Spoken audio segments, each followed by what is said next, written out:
Every self help book tells you the same lie. The greatness comes from confidence, that successful people simply believe in themselves more than everyone else. But what if the opposite is true? But what if the people who reach the top are not driven by confidence at all, but by fear? And if that's true, why did Virat Kohli keep training when he was already a superstar? Why did victories never seem enough? Why do millions of ordinary people secretly feel the same relentless, restless hunger? And why does success so often fail to bring peace? Because hidden beneath one of the greatest sporting careers ever built is a truth most people spend their entire lives trying not to see. A truth about Virat Kohli and a truth about you. In 2011, India won the World Cup. For most players, that would have been the ending, the dream, the destination, the moment when all the suffering finally made sense. But something strange happened. Virat Kohli did not slow down, he accelerated. Years later, he became fitter, more obsessed, more relentless, as if the finish line kept moving.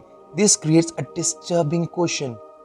If achievement creates satisfaction, why are the most successful people often the least satisfied? Psychologists noticed something familiar in a famous experiment.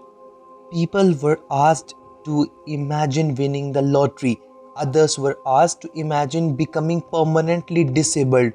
Months later, both groups drifted surprisingly close to their previous happiness level. The human mind adopts, everything becomes normal, even miracles, and that means something terrifying. The thing you think will save you often becomes ordinary the moment you get it. Maybe that's why social media feels endless. You reach one milestone, then another appears. More followers, more money, more status, more validation. The hunger never ends because the goal was never the goal. The goal was escape, escape from feeling insignificant. Long before Kohli became a legend, he experienced a tragedy that changed everything. His father died while he was still young. The next day, he returned to play cricket. Many people see this story as evidence of incredible strength. Maybe, but what if it reveals something darker? What if pain does not always destroy ambition? What if pain creates it? History is filled with similar mysteries. Napoleon, Michael Jordan, Steve Jobs, countless high achievers carried invisible wounds, and those wounds became engines. The world celebrates the results but rarely investigates the fuel because the fuel makes people uncomfortable. The fuel is often fear, fear of irrelevance, fear of loss, fear of being forgotten. The philosopher everyone remembers as the prophet of strength once made a shocking observation. Not because he was strong, because he spent his life studying weakness. He realized that human beings don't chase power because they possess it. They chase power, they chase power because they feel powerless. The desire for greatness is often born from a feeling of insufficiency. Suddenly, Virat Kohli's story looked different, not as a story about confidence, but as a story about confronting inadequacy again and again. Every match, every failure, every criticism, every headline, every comparison, especially the comparisons, because comparison is the religion of the modern world and social media is its temple. Think about it, millions of people wake up every morning and immediately check where they stand. Likes, views, income, relationships, status. They are not living anymore, they are measuring constantly. The strange part, most don't even realize they are doing it. A prisoner who does not know he is in a prison rarely tries to escape, and comparison is one of the most sophisticated prisons ever built. The bars are invisible. Then came one of the most mysterious periods of Kohli's career, the drought, the failures, the endless questions, years without the century everyone expected. People began asking whether he was finished. Imagine that, one of the greatest players alive suddenly treated as a problem to be solved. The world that worship you can become bored with your frighteningly fast. History proves it.